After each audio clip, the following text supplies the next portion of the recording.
Halo, apa kabar pemirsa? Berjumpa lagi bersama saya, Fial Jufri, dalam Warta Parlamentaria yang akan menyajikan rangkuman informasi seputar kinerja dan kegiatan Dewan Perwakilan Rakyat Republik Indonesia dalam 30 menit ke depan. Inilah Warta Parlamentaria selengkapnya.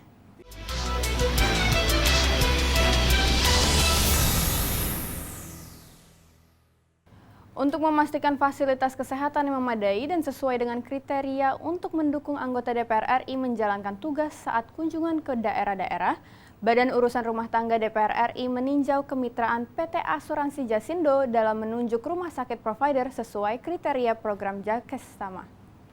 Dalam kunjungan kerja ke Bali, Wakil Ketua BURT DPR RI, Evita Nursanti mencontohkan, jaringan Rumah Sakit Siloam mempunyai standar pelayanan yang sangat baik. Sampaikan oleh teman-teman, obat ini ditanggung asuransi, obat ini tidak ditanggung asuransi.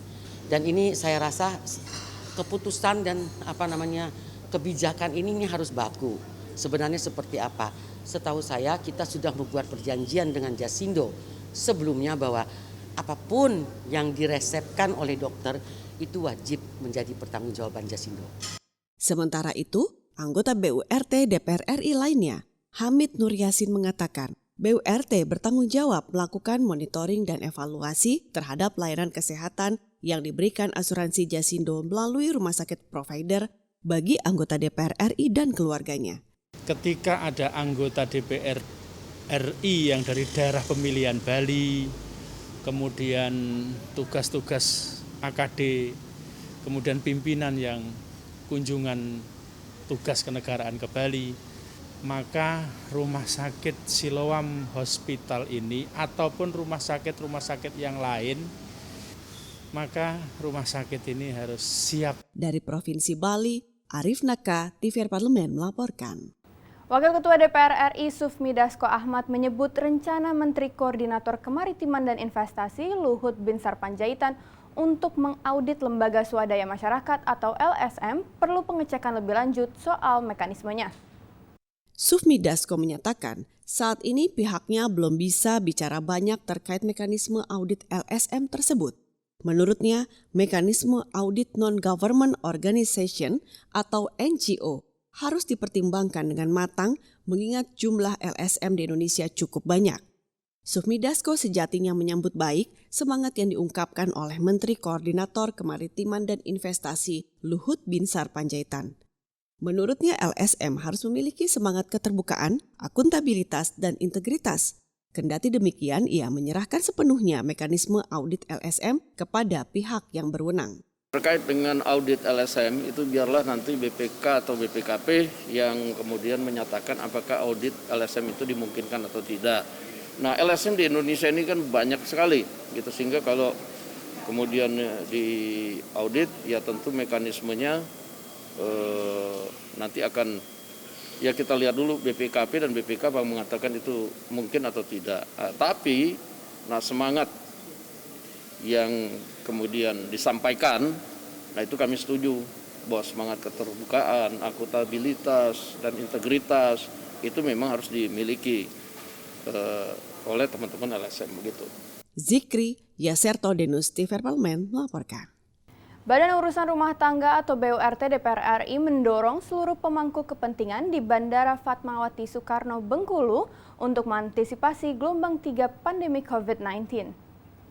Dalam kunjungan kerja BURT DPR RI ke Bandara Fatmawati Soekarno Bengkulu, Wakil Ketua BURT DPR RI, Bakri, menyambut baik mulai pulihnya aktivitas penerbangan di Bandara Fatmawati Soekarno Bengkulu sehingga dapat membangkitkan perekonomian. Kami cuma menghimbau supaya protokolernya terhadap protokol COVID ini tetap dijalankan. Karena bagaimanapun juga kita takutnya ada lagi nanti gelombang-gelombang berikutnya sehingga akan mempengaruhi perkembangan ekonomi yang ada di Bengkulu ini. Sementara itu, anggota BURT DPR RI lainnya, Hamid Nur Yasin menyampaikan, meski jumlah penerbangan yang semakin mendekati normal, namun seluruh stakeholder bandara, terutama Kantor Kesehatan Pelabuhan atau KKP diminta untuk tetap disiplin dalam menjalankan protokol kesehatan. Ini segera berbenah dan kemudian terkait dengan kesehatan terutama yang berhubungan dengan pandemi COVID, karena penerbangan ini kan sudah mulai mendekati normal ya. Tadi disampaikan oleh GM Angkasa Pura bahwa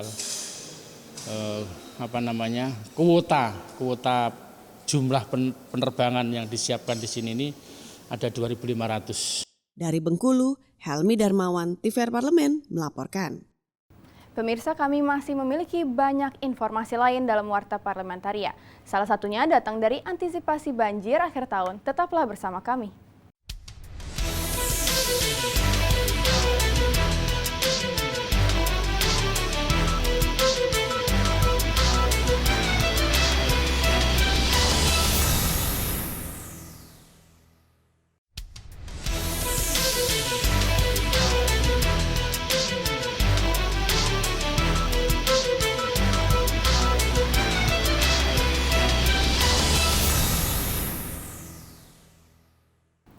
Anggota Komisi 5 DPR RI Syahrul Aidi menghimbau pemerintah untuk mengantisipasi musim penghujan terkait potensi banjir di sejumlah wilayah. Badan Meteorologi, Klimatologi, dan Geofisika sebelumnya sudah mengeluarkan peringatan potensi terkait curah hujan tinggi pada akhir tahun hingga Januari 2022. Ditemui di gedung DPR RI baru-baru ini, anggota Komisi 5 DPR RI Syahrul Aidi Ma'azat mengatakan pemerintah perlu memaksimalkan persiapan dalam menghadapi cuaca buruk dan potensi bencana hidrometeorologi di akhir tahun. Hari beberapa bulan menjelang akhir tahun ini dan memang itu musimnya begitu. Maka kita harus mengantisipasi dan ada kesiapan tentunya dari Basarnas, kemudian dari Kementerian PU juga, kemudian dari kementerian lembaga terkait, Kementerian Sosial, BNPB. Sampai saat ini, jumlah sumur resapan yang ada di sejumlah wilayah masih jauh dari jumlah ideal. Padahal peraturan tentang hal itu sudah ada sejak tahun 2005. Untuk itu, Syahrul menghimbau baik pemerintah maupun masyarakat perlu lebih berperan dalam meningkatkan jumlah sumur resapan. Perlu juga meningkatkan kesadaran masyarakat bahwasanya air hujan itu memang jangan dialirkan ke sungai. Perlu ada sumur resapan. Sumur resapan dapat menampung dan menambah cadangan air tanah serta dapat mengurangi limpasan air hujan ke saluran pembuangan. Dari Senayan, Jakarta, Tim Liputan TVR Parlemen melaporkan. Anak usaha Telkom PT Mitratel telah resmi masuk pasar bursa pada 22 November lalu. Anggota Komisi 6 DPR RI berharap Mitratel mendapat dana segar untuk pembangunan infrastruktur 5G dan masuk ke operator di luar BUMN. Di gedung DPR RI Jakarta, Nevi Zuariana mengatakan, melalui IPO ini Mitratel akan memberikan dampak positif yang berkesinambungan bagi internal Telkom Group dan negara. Dengan adanya penambahan modal melalui IPO, Mitratel harus bisa melakukan pemerataan jaringan di seluruh Indonesia dan mempercepat kemajuan teknologi telekomunikasi dalam negeri.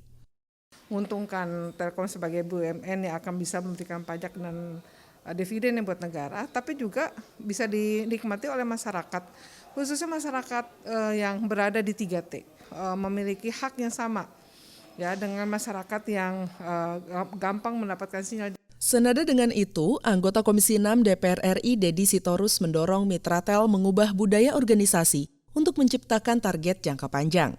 Dengan begitu, Mitratel mendapatkan nilai positif di masyarakat dan bisa mendorong kenaikan harga saham Mitratel.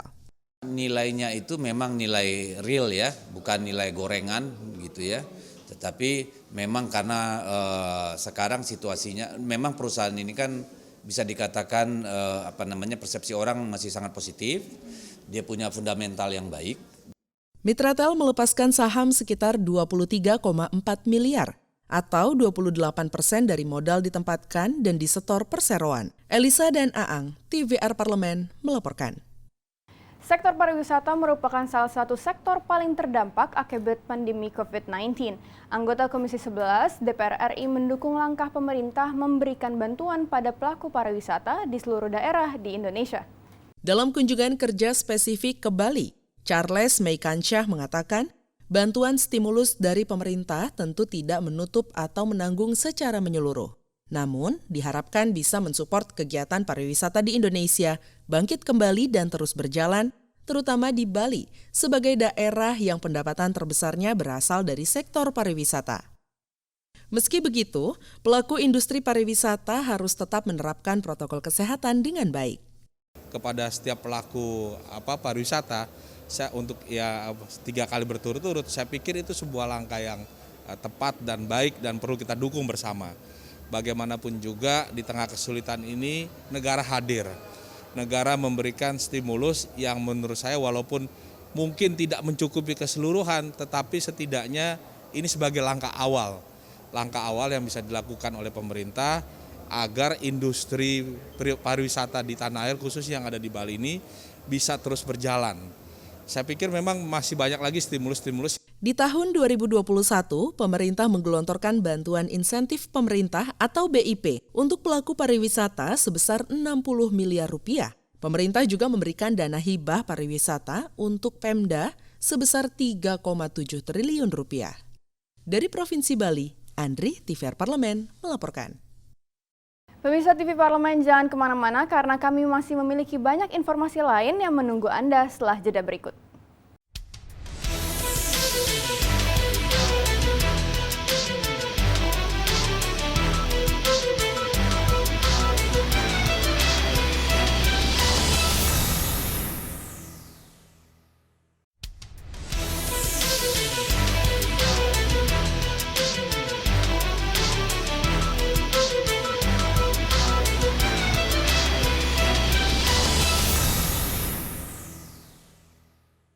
Pengadilan Tinggi Tata Usaha Negara atau PTTUN hingga kini baru terdapat di 4 provinsi di Indonesia, yakni Medan, Jakarta, Surabaya, dan Makassar.